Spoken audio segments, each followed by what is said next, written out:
हाँ जी, welcome back.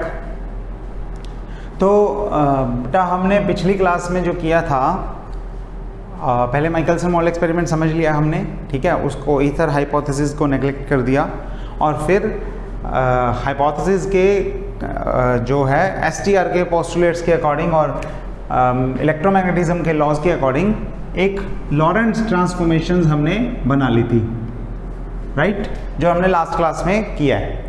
तो क्या किया था, हमने देखा था कि अगर कोई S dash frame v velocity से अलोंग एक्स एक्सिस मूव कर रहा हो तो x फ्रेम के विद रिस्पेक्ट टू जो ट्रांसफॉर्मेशंस होती हैं वो होती हैं x minus v t by root 1 minus we square by C square, और y dash is equal to same रहता है, z डैश भी सेम रहता है, और t डैश जो है वो बन जाता है t minus v x upon c square divided by root 1 minus we square by c square, ठीक है। तो ये ट्रांसफॉर्मेशंस हमने कर ली थी।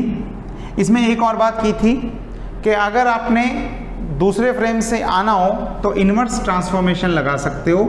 उसमें हो जाएगा x is equal to X dash plus V T dash, v को माइनस v से रिप्लेस करना है, y equal to Y dash ही रहेगा, z equal to z dash ही रहेगा, और t equal to t dash, और ये माइनस v को प्लस v कर देंगे और v x dash by C square root 1 minus we square by C square हो जाएगा। तो ये हमने इन्वर्स ट्रांसफॉर्मेशंस भी देख ली थी, ये हम कर चुके हैं ऑलरेडी, ठीक है, ओके। चलो, तो आज हमने जो सीखना है इन्हीं ट्रांसफॉर्मेशंस को यूज़ करके अब हम 3-4 छोटे छोटे एस्पेक्ट्स देखेंगे। उसमें पहला हमने देखना है relativity of distant साइमल्टेनिटी।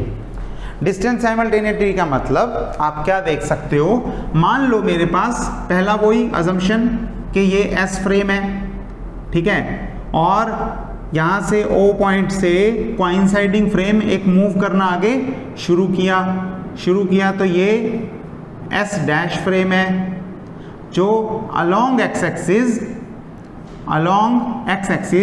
v velocity से मूव कर रहा है, ठीक है। ये इसका x एक्सिस है, यहाँ पे ये x है, ये o डैश है।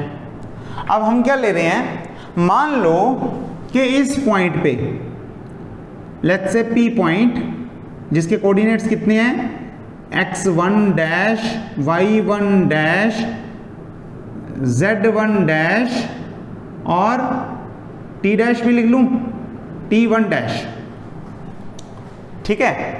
ये कोऑर्डिनेट्स हैं इसके, मैं 4 कोऑर्डिनेट्स बनाए हैं अभी, सी ने लिखा, ठीक है। और एक और पॉइंट ले लो, लेट्स से यहाँ पे दूसरा पॉइंट है q और उसके कोऑर्डिनेट्स हैं x2 dash y2 dash z2 dash and t2 dash, ठीक है। ये फ्रेम हम आगे तक ले जाते हैं,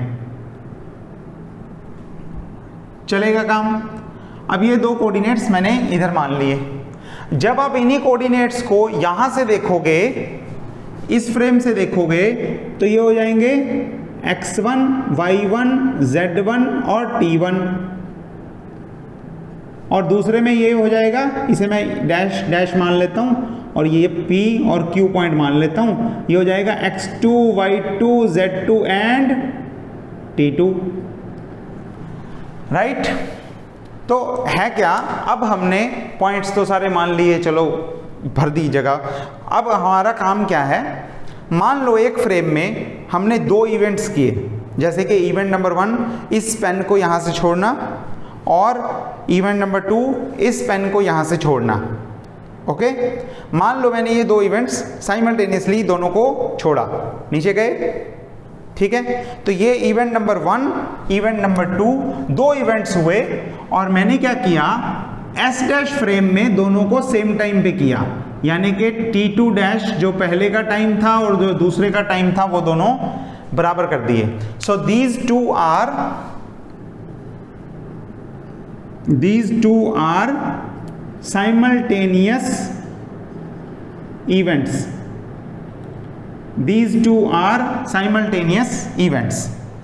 ओके, तो अब हमें देखना है ये साइमल्टेनियटी में कि जो इवेंट्स इस फ्रेम में साइमल्टेनियस हो रहे हैं वो इस फ्रेम से कैसे दिखेंगे, एस फ्रेम से कैसे दिखेंगे जो इस फ्रेम में साइमल्टेनियस हो रहे हैं।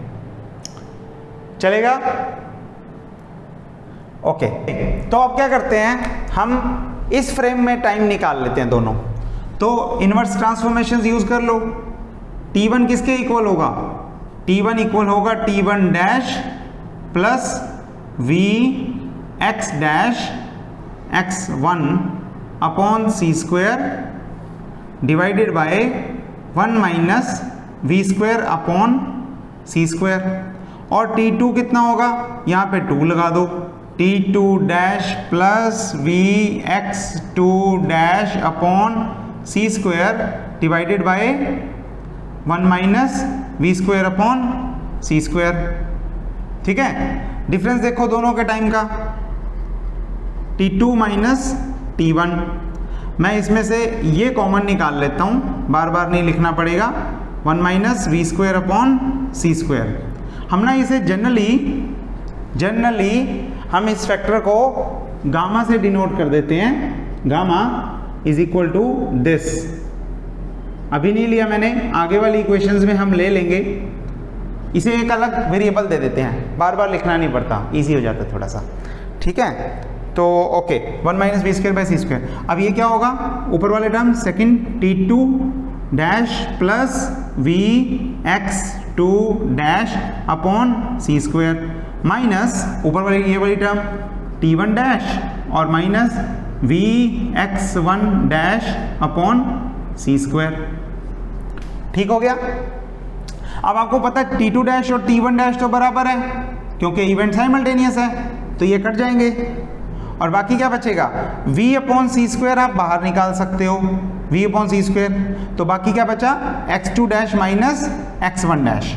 ठीक है, तो यहाँ पे मैं लिखता हूँ v अपॉन सी स्क्वायर और under root 1 minus we square upon c square और बाकी बचा हुआ है x2 dash minus x1 dash.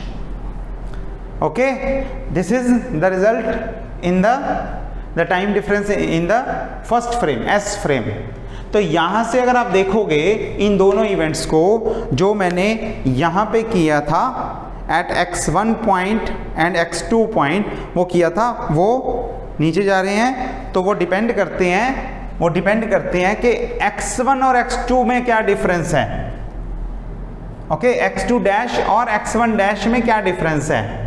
तो अगर x2 डैश पीछे है, दूर है, तो यहां से क्या होगा, if x2 dash is greater than x1 dash, तो इससे क्या मिलेगा, T2 is greater than T1। यानी कि जो इवेंट ओरिजिन से जितना दूर होगा उतना ही उसका टाइम लेट होता रहेगा। मतलब ये दोनों इवेंट साइमल्टेनियसली नहीं हुए, ये दोनों इवेंट इस फ्रेम के हिसाब से साइमल्टेनियसली नहीं हुए। जो दूर था वो लेट हुआ और जो पहले था, जो आगे था वो पहले हो गया। ठीक है, हाँ, लेकिन अगर आप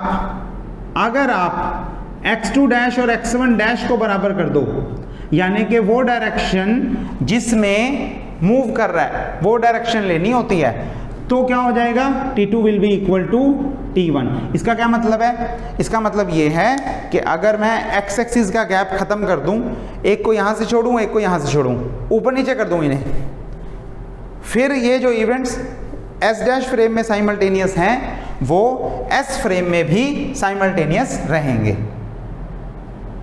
ओके, तो ये आपने ध्यान रखना है इस बात का।